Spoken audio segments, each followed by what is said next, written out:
La direction de l'arbitrage de la CAF a désormais à sa tête l'Ivoirien Doué Noumandiez. Un plus certainement pour l'avancée du corps arbitral du continent. Plus de détails dans cette vidéo. Les nouvelles sont bonnes pour le corps arbitral ivoirien. L'ex-arbitre international Doué Noumandiez Désiré est le nouveau directeur de l'arbitrage de la CAF. Il remplace le Seychellois Eddie Meiley en poste depuis 2017. Dans les tuyaux, il y a quelques jours, cette nomination a été confirmée mercredi par l'heureux élu lui-même à Afrique Presse. Oui, c'est officiel, je suis le nouveau directeur de l'arbitrage de la CAF. A confié le sifflet d'or africain 2011 depuis le Caire en Égypte. Ancien premier vice-président de cette direction, Doué Noumandiez, âgé de 51 ans, prend ainsi le contrôle de l'arbitrage africain sous le feu des critiques. L'instructeur chevronné qu'il est a donc pour mission de lui redonner un nouveau souffle. Et voilà, messieurs, quels sont vos sentiments après cette nomination de monsieur Doué Noumandiez? J'ai envie de dire docteur Doué Noumandiez également. Mais à juste titre, parce que beaucoup de personnes semblent ignorer, il est docteur en pharmacie. Et je crois que c'est un honneur pour lui, sa corporation et surtout le pays de se voir à cette distinction. Vous savez, il y a de cela quelques années, on se plaignait de ne pas avoir énormément d'Ivoiriens au sein de l'instance dirigeante de la Confédération africaine de football. C'est vrai qu'au niveau du comité exécutif de la CAF, on n'est pas encore présent, mais avec cette nomination, ça montre que l'expertise ivoirienne sait également se faire apprécier et reconnaître par les décideurs internationaux. Et le sentiment qui m'anime aujourd'hui, c'est un sentiment de fierté.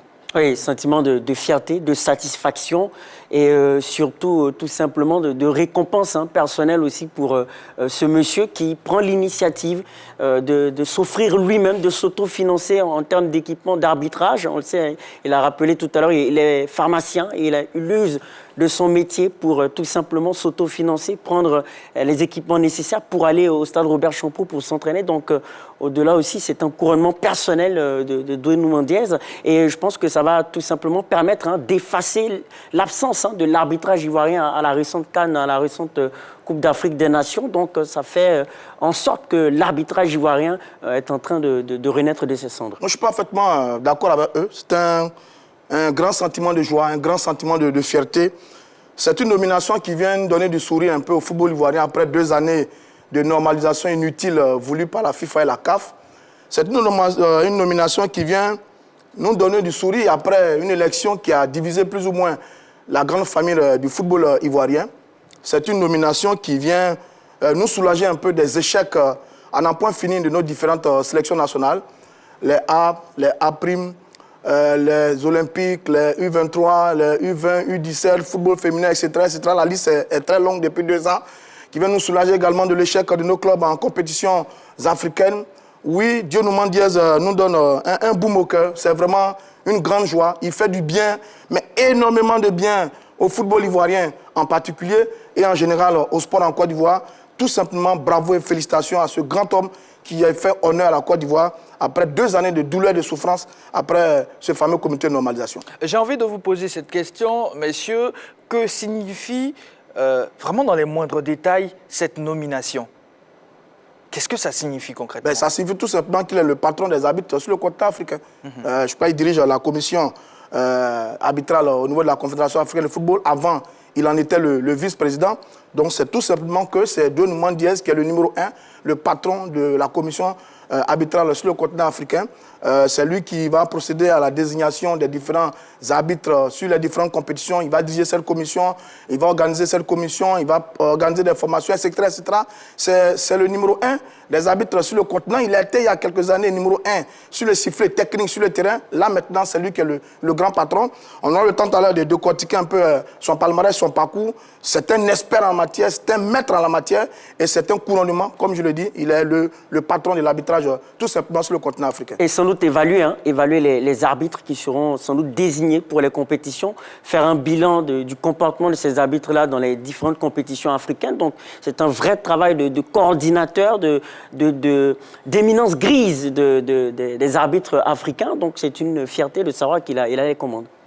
Sa nomination arrive dans un contexte particulier. Voyez-vous, aujourd'hui, il y a une vulgarisation des nouvelles technologies dans le football international. Pour la prochaine rencontre du mercredi prochain entre l'équipe du Real Madrid et Francfort, une nouvelle technologie sera utilisée. Ce sera celle du hors-jeu semi-assisté.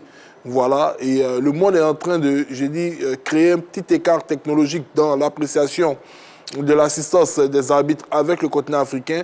L'Afrique essaie de rattraper son retard. On voit que de plus en plus de rencontres bénéficient de la technologie de la VAR.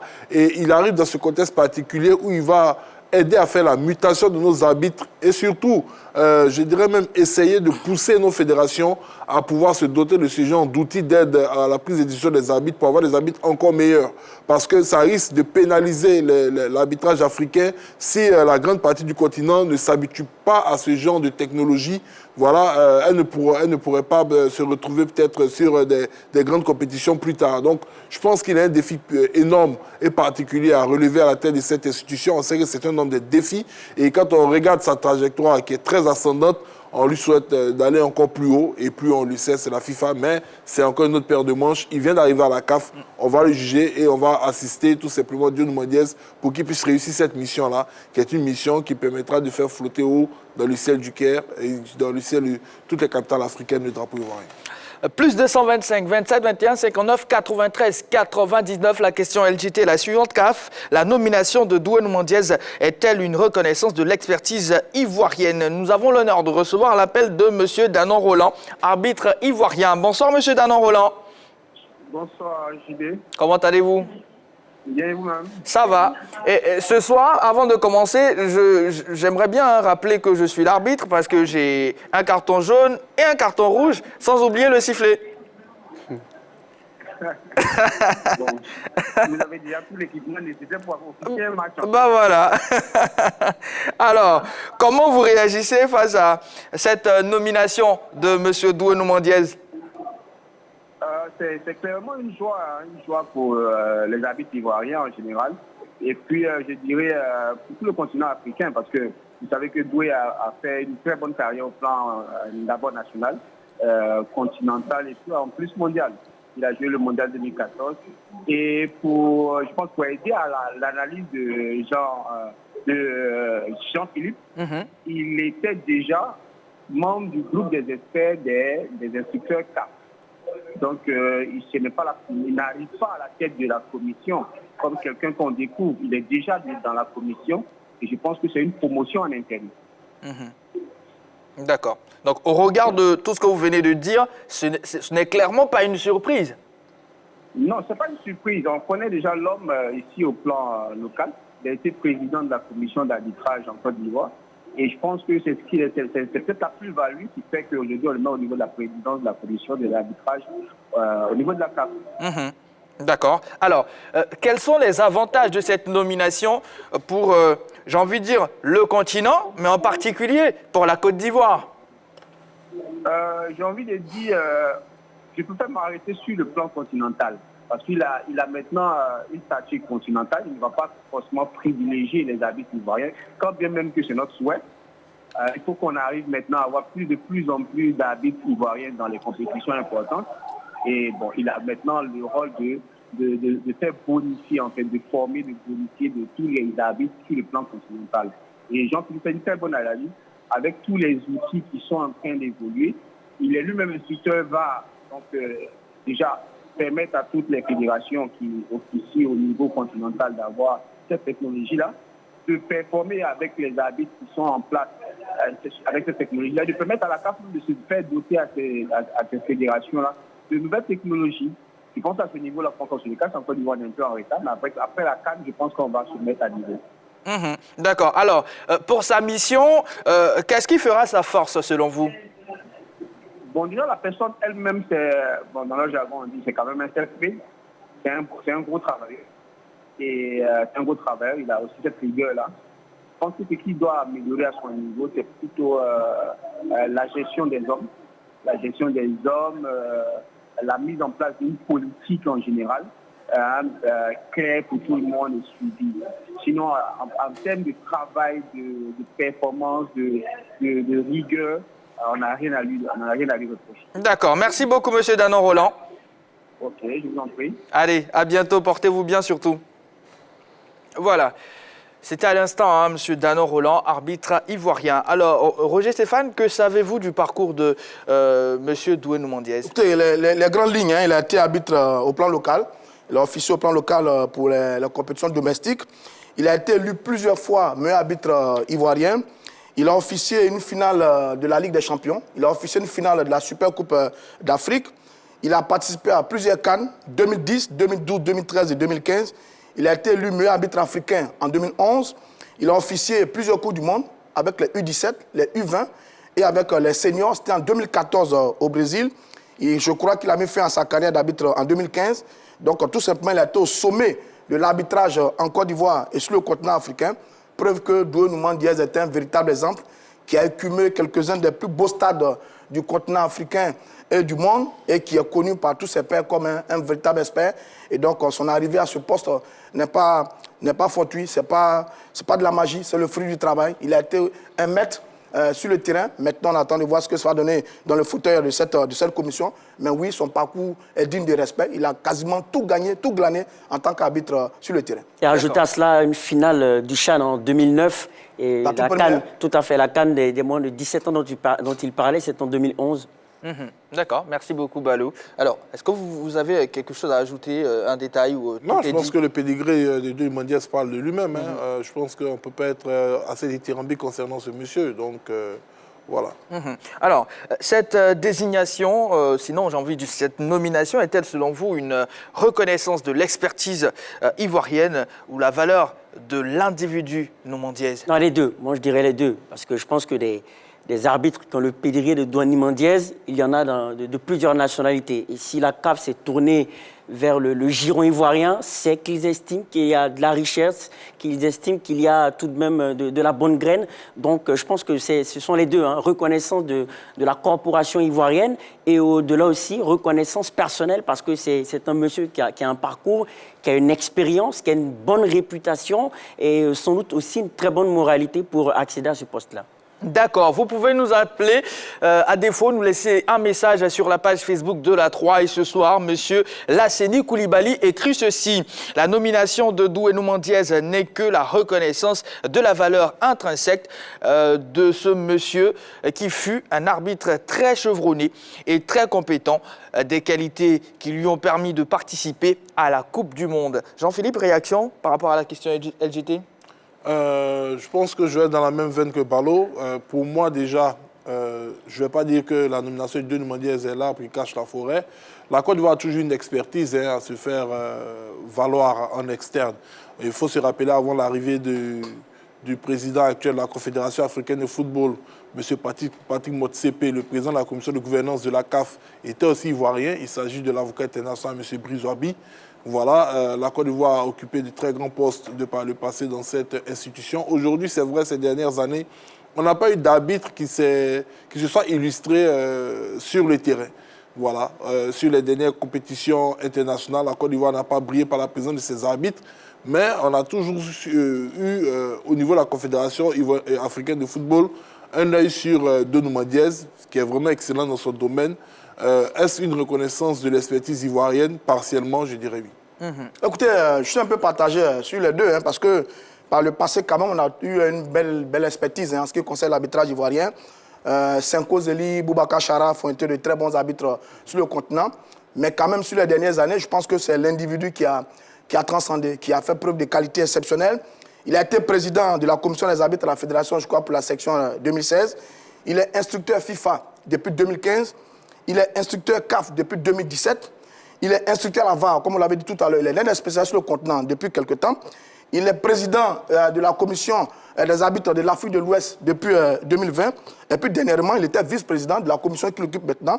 Donc oui, c'est son expertise, un brillant intellectuel qui se donne les moyens de travailler, d'apprendre, qui, quand il était arbitre sur le terrain, il maîtrisait quasiment toutes les règles de l'arbitrage. Il a participé à beaucoup de séances de formation. Oui, pharmacien de son état, c'est quelqu'un de très intelligent. Donc je dirais que moi, je pencherai un peu sur l'individu. Parce que sur ces dernières années, l'arbitrage ivoirien un peu dans le creux de la vague. Donc oui, expertise par le passé, mais sur ces dernières années, je pense que c'est la qualité intrinsèque de l'individu qui a fait la différence parce qu'il a franchi toutes les étapes, il a fait toutes ses gammes pour être là où il est. Donc je dis bravo tout simplement à Doué Noumane Diès, c'est l'homme qu'il faut, certainement la place qu'il faut, et puis on attendant les résultats de son travail à la tête de cette commission. D'accord, au bout du fil, nous avons M. Kaye Oulaï. Bonsoir M. Kaye Oulaï. Oui, bonsoir. Je rappelle que vous êtes l'ancien président de l'association des entraîneurs et éducateurs de Côte d'Ivoire, c'est bien cela? C'est ça. D'accord. Alors, c'est ça, effectivement, oui. ok. Comment vous réagissez face à cette nomination de M. Doué Noumane Diès? Allô? Ben, je pense...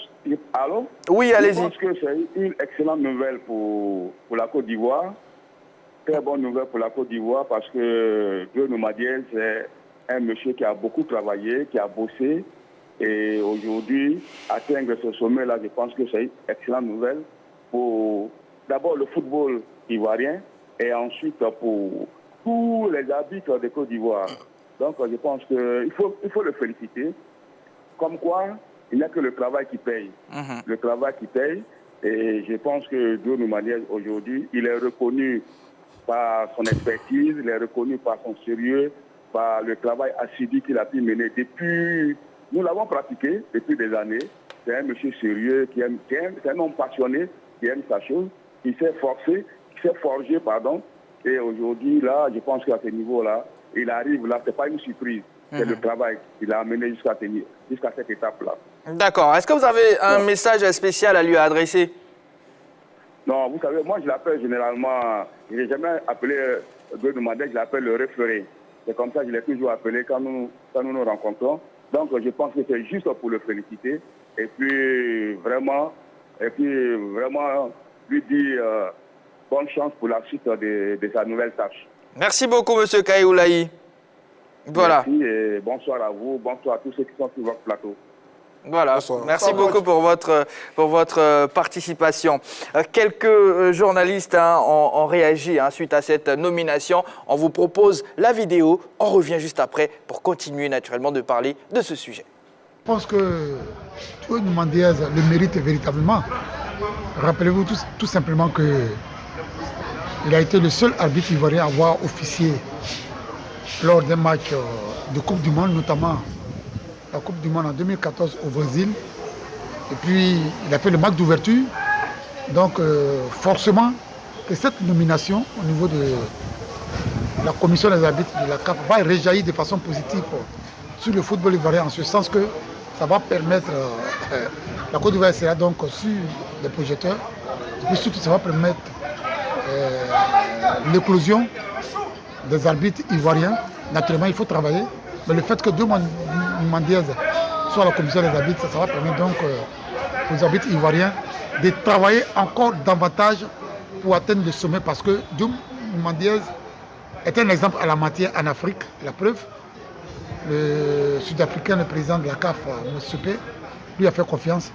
Et je pense que ça devait réjaillir positivement sur le sport, le football ivoirien en général, et sur l'arbitrage en Côte d'Ivoire. Donc, en tant qu'Ivoirien, en tant que journaliste ivoirien, on ne peut que se réjouir de cela. Et puis que Dieu fasse que d'autres nominations de ce genre arrivent. C'est tout à fait mérité. Il a, comme on le dit en Guémé, il a bourlingué partout sur les stades africains et même du monde. Il a raccroché après la Coupe du Monde 2014 au Brésil. Et c'est un excellent couronnement pour cet arbitre qui a montré de véritables qualités, une probité sans faille, et on ne peut que lui dire félicitations qui réussissent cette mission. Doué Noumane Diès, président de la commission des arbitres au niveau de la CAF. Je ne suis vraiment pas surpris. Doué, il est vraiment doué, vous le savez très bien. Et c'est quelqu'un qui, je veux dire que c'est dans la suite logique de sa carrière. Vous savez déjà qu'il était dans les arcanes de la CAF. Il est instructeur CAF, également au niveau de l'arbitrage. Moi, je ne suis vraiment pas surpris. Et tenez-vous bien, déjà en 2014, il était le seul arbitre ivoirien à la Coupe du Monde. Je crois que c'est déjà bon. Alors c'est une grosse fierté pour nous. Et en plus de cela, c'est quelqu'un qui est un modèle. C'est un modèle au niveau de l'arbitrage ivoirien. Vous avez vu, Doué Noumandiès a toujours été à la hauteur quand il avait encore le sifflet en main. Alors c'est un modèle pour tous ces arbitres ivoiriens et notamment aussi pour les arbitres de l'Afrique. Je crois que c'est à saluer, il faut le féliciter. C'est un garçon qui a pris une coupe ascendante et qui aujourd'hui, je pourrais dire, au niveau de ce nouveau poste, pour moi c'est très intéressant. Il est au summum de sa carrière et c'est à saluer. Il faut dire qu'il est doué, comme son nom l'indique. Doué Noumandiès est vraiment doué. Doué Noumandiès est vraiment doué. Et j'ai vraiment aimé ce jeu. Bravo, pas vous? Bien sûr. Vous avez apprécié ou pas? Absolument, absolument. D'accord. Alors, Roger Stéphane, on le sait, l'arbitrage ivoirien a très souvent été critiqué. Alors, quel sera l'impact de cette nomination à ce sujet? Mais écoutez, je pense qu'on a un duo un peu magique là en ce moment. On a Doué Noumandiès, qui est le président de la commission des arbitres de la Confédération africaine de football. Et on a Yo Sengifolo, qui est vice-président de la commission des arbitres de la Fédération de football. C'est deux amis de longue date qui ont été ensemble à la CAN 2015, deux grands complices.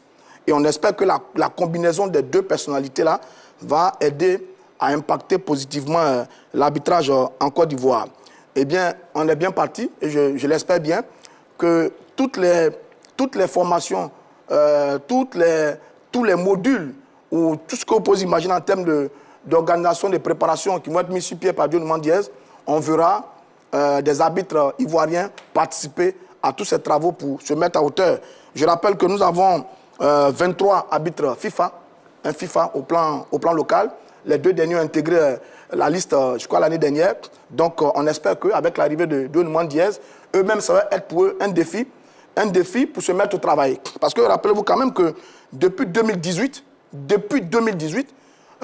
sur le scandale qui a éclaté à l'époque de corruption fait par le journaliste ghanéen, 4 arbitres ivoiriens avaient été suspendus. Et depuis 2018, il n'y a plus de traces d'arbitres ivoiriens dans les compétitions internationales. C'est un peu dommage. Yo Sengifolo et Doué Noumandiès ont été d'ailleurs les derniers doués pour 2014 à la Coupe du Monde et 2015 les deux à la Coupe d'Afrique 2015. Donc on espère que les arbitres ivoiriens vont voir ça comme un défi qui va les emmener à se mettre au travail pour être à la hauteur et que dans les mois et les années à venir, on puisse retrouver des arbitres ivoiriens sur les différentes compétitions continentales. Je pense que c'est à ce niveau-là que Doué Noumandiès peut être précieux, extrêmement précieux pour l'arbitrage ivoirien. Oui, et ce qui est réluisant encore, c'est le contexte de sa nomination. Il faut rappeler que l'une des raisons avancées par la CAF pour le remplacement d'Eddy Maillet, ce sont les différents scandales qui ont émaillé, les différentes polémiques qui ont émaillé le continent africain en ce qui concerne l'arbitrage. Donc, c'est dire que la CAF met en Doué Noumandiès une pleine confiance et véritablement, je pense qu'il a les coups des franches pour pouvoir changer les choses. D'accord. On va prendre un appel, Jean-Philippe. Il s'agit de M. Conan Joseph. Bonsoir, M. Conan. Bonsoir. La question de ce soir, CAF, la nomination de Doué Noumandiès est-elle une reconnaissance de l'expertise ivoirienne? Réaction? Je pense que c'est une reconnaissance de la valeur de M. Doué Noumandiès, mais pas forcément de l'expertise générale de l'arbitrage ivoirien. Expliquez-nous. Parce qu'on voit que les arbitres ivoiriens, même sur ces dernières années, il n'y en a pas qui sont en Coupe d'Afrique, il n'y en a pas qui sont à la CAN, il n'y en a pas qui arbitrent les compétitions africaines de clubs, c'est très rare. Donc on va dire que M. Doué Noumandiès est un oasis dans le désert de l'arbitrage ivoirien. Donc c'est un cas individuel qui ne saurait refléter l'état général de l'arbitrage ivoirien. D'accord. Voilà. On a bien noté. Merci beaucoup, M. Conan Joseph. Merci à vous. Voilà. Au revoir. Jean-Philippe, réaction sur l'impact de cette nomination, sur l'arbitrage ivoirien en général, qui a été, qui est encore critiqué. Oui, je pense qu'il y a eu un moment donné un déphasage en termes d'objectifs entre le président Doué Noumandiès, président de la Commission centrale des arbitres de Côte d'Ivoire, et le corps arbitral majoritairement représenté par les membres de l'AMAFSI. Il était reproché par ces derniers au président Doué Noumandiès qui ne faisait pas suffisamment leur promotion auprès des décideurs de la CAF pour leur permettre d'aller sur des rencontres internationales et démontrer leur savoir-faire. Ils estimaient que pour les rencontres qu'ils arrivaient à suivre également, les arbitres des autres pays n'étaient pas meilleurs à eux, puisqu'on a assisté à des rencontres ici avec des arbitrages qu'on pourrait juger de quasi scandaleux, alors que les Ivoiriens n'y étaient pas. Mais vous savez, comme on le dit, un pommier n'est pas donné de citron. Et le président Nouman Diaz, membre de cette commission de la CAF, ne pouvait pas se permettre d'envoyer de mauvais arbitres dans ces compétitions-là. Donc, il avait demandé aux arbitres ivoiriens de beaucoup travailler, de faire des efforts, de s'éloigner de tout esprit de corruption et de faire en sorte que s'il y a des erreurs, parce qu'aucun homme n'est pas fait au cours d'une rencontre, ce ne puisse pas être des erreurs manifestes. Il dit que quand il venait suivre des rencontres du championnat local, il voyait que, bon, il y avait certainement un problème de concentration de la part de certains arbitres, des arbitres qui avaient du potentiel, mais qu'il était difficile de juger au vu de leurs prestations locales sur les compétitions internationales. Bref, ça avait créé un peu de, je ne vais pas dire de discorde entre Nouman Diaz et les arbitres locaux. Maintenant qu'il a la Confédération africaine de football, je pense que les arbitres locaux n'ont pas d'autre choix. Voilà le véritable défi. Il faudrait qu'il soit à la hauteur de Nouman Diaz. Ce n'est pas à lui de redescendre pour essayer de tirer les arbitres, même s'il sait qu'ils n'ont pas, je dirais, le niveau continental parce qu'ils sont ivoiriens et dans un esprit patriotique. C'est à eux maintenant d'aller vers les canevas qui s'est fixé. Je pense que quand on a un référent comme Nouman Diaz, on essaie de le suivre quand même à la trace et c'est à eux de se mettre à niveau. Voilà, de s'améliorer surtout. Et je pense qu'une fois qu'ils l'auront fait, il n'y a aucune raison que ces arbitres ivoiriens qui sont au nombre de 23 ne se retrouvent pas peut-être chaque week-end sur des rencontres en train d'officier. Il y a un grand défi qui les attend dans pratiquement 1 an et demi, c'est la Coupe d'Afrique des Nations en Côte d'Ivoire. Il y aura forcément des trios arbitraux ivoiriens dans cette compétition-là, mais on espère revoir quand même des arbitres d'un niveau, je ne dirais même pas acceptable, mais exceptionnel, comme celui que Nouman Diaz avait lorsqu'il était encore sur le terrain. Jean-Baptiste, au-delà, il faut rappeler aussi les conditions dans lesquelles les arbitres aussi travaillent. C'est vrai qu'ils doivent s'améliorer individuellement, ils doivent améliorer leur niveau, mais il faudrait qu'on leur offre des possibilités d'amélioration de leur niveau à travers des formations incessantes, à travers l'amélioration des conditions. Quand on l'a rappelé, si Nouman Diaz est ce qu'il est aujourd'hui, c'est parce qu'il a pu s'autofinancer pour être un bon arbitre. Donc ça pose le problème aussi voilà, du financement, des conditions dans lesquelles les arbitres sont. Je dis, n'allons pas croire que Nouman Diaz va faire du favoritisme pour les arbitres ivoiriens. Non, pas du tout. Maintenant, il est en poste pour tout l'arbitrage africain, sur le continent africain. Donc, il n'y a pas de favoritisme à faire pour les arbitres ivoiriens en particulier. Je dis, depuis 2018, oui, notre arbitrage est en difficulté parce qu'on a quasiment disparu. Maintenant, il y a une nouvelle génération qui est en train de monter. Je parlais à certains arbitres. Oui, depuis quelque temps, il y a une nouvelle vague d'arbitres qui monte en ce moment. C'est peut-être cette nouvelle génération-là qui va prendre le relais de ceux qu'on avait par le passé, les Senko Zile ou autres, Aboubakar Sharaf. Donc, on a deux éléments. Il y a une nouvelle fédération qui est en place, à elle également de créer des conditions, comme dit Balou, de créer des conditions pour permettre à nos arbitres locaux d'avoir des formations, des stages, etc., de partager des expériences avec d'autres arbitres, ceux du continent, ceux des autres continents, des autres confédérations de football. Ensuite, derrière, avoir la possibilité de pas, la position de Doué et de Diaz, d'avoir également la possibilité de participer à des formations. Donc oui, il y a un véritable travail à faire aussi bien au niveau fédéral, sur les arbitres eux-mêmes individuellement, et puis naturellement, on verra après comment est-ce que Doué, de par sa position, peut peut-être aider un peu. Mais je dis, ce n'est pas du favoritisme. L'arbitrage africain, sur les derniers mois également, a souffert. Rappelez-vous des incidents sur la dernière CAN avec Sikazoué. Rappelez-vous de quelques sifflets malheureux lors de la dernière CAN féminine, etc., etc. Donc, il y a un travail d'ensemble à faire sur l'arbitrage africain. Et donc, on espère que Nouman Diaz arrive au bon moment. Lui qui a été si bon, maintenant en tant que patron, en tant que décideur, en tant que tête de file de notre arbitrage, on espère que toute son expertise va servir à améliorer et la qualité de l'arbitrage africain et la qualité de l'arbitrage ivoirien. D'accord. Atien Yao Donatien, sur la page Facebook, écrit ceci, je dirais non, mais seulement c'est un choix qui émane de la qualité de ce monsieur. Il faut donc faire ou mettre les personnes ressources pour rehausser le football africain. En tout cas, on dira bonne chance à monsieur Nouman Diaz pour sa nouvelle mission. Samuel Eto'o dans les rues de Paris à moto fait le buzz. Notre rubrique Ça buzz s'en charge, c'est dans quelques instants.